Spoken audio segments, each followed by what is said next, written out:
আমি একটু ব্যতিক্রমীভাবেই আগে বক্তব্য রাখছি, কারণ এর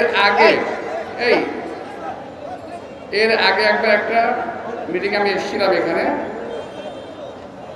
দুপুরে 1:30টার দিকে। বাসায় গিয়ে আমি রীতিমতো অসুস্থ হয়ে পড়েছিলাম প্রচণ্ড গরমে। আজকেও কিন্তু গরম কমে নাই। আমি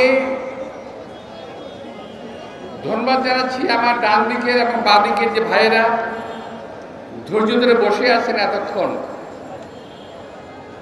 এটা একটা সাংঘাতিক ব্যাপার। নিচে উত্তপ্ত রাজপথ, উপরে গরম বাতাস, তার উপরে হলো রৌদ্র। এর মধ্যে আপনারা বসে আছেন। আমি জানি না কজন আপনারা সুস্থ থাকবেন এর মধ্যে। আমি আমার পরবর্তী বক্তাদেরকে অনুরোধ জানাবো সেদিকটা খেয়াল রেখে দয়া করে আপনার বক্তব্য রাখবেন।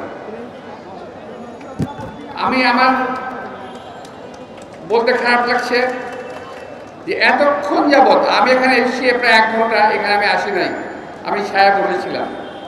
এই 1 ঘন্টা যাবৎ আমার ভাইরা বক্তব্য রেখেছেন, কেউ কিন্তু একটু চিন্তা করেন নাই।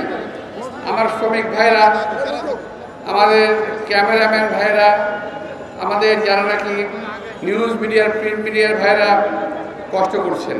যাই হোক প্রিয় ভাইরা, আমিও লম্বা করে বলছি, আমি লম্বা করতে চাই না।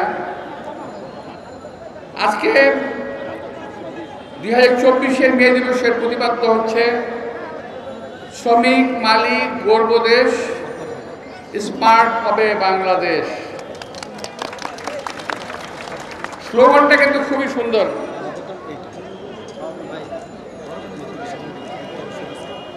স্লোগানটা কিন্তু খুবই সুন্দর, কিন্তু এই সুন্দর স্লোগানে বাংলাদেশের জনগণের কোনো উপকার হবে না। এই সুন্দর স্লোগানে দেশের জনগণ মুক্তি পাবে না।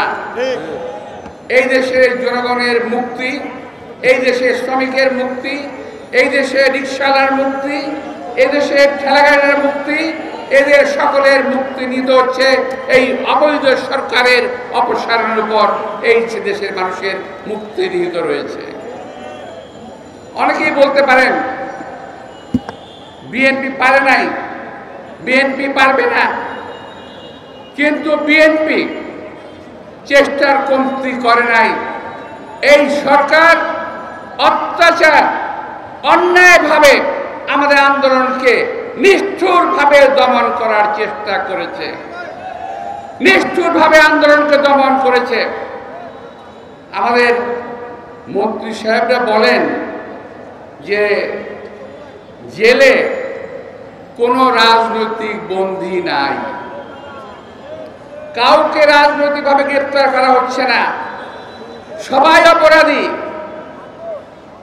আল্লাহ মাফ করুন, যদি সেই দিন 1971 সালে যদি আমাদের যুদ্ধ আজকে ওই দিন আমরা জয়লাভ না করতাম, তাহলে আজকে আমরা দেশদ্রোহী হিসেবে চিহ্নিত হতাম। যেহেতু আমরা 71 সালে মুক্তিযুদ্ধ করে জয়লাভ করেছি, আমরা কেউ গাজী হিসেবে, কেউ শহীদ হিসেবে উপাধি পেয়েছি, কেউ বীরত্তম হয়েছে, কেউ বীর বিক্রম হয়েছি।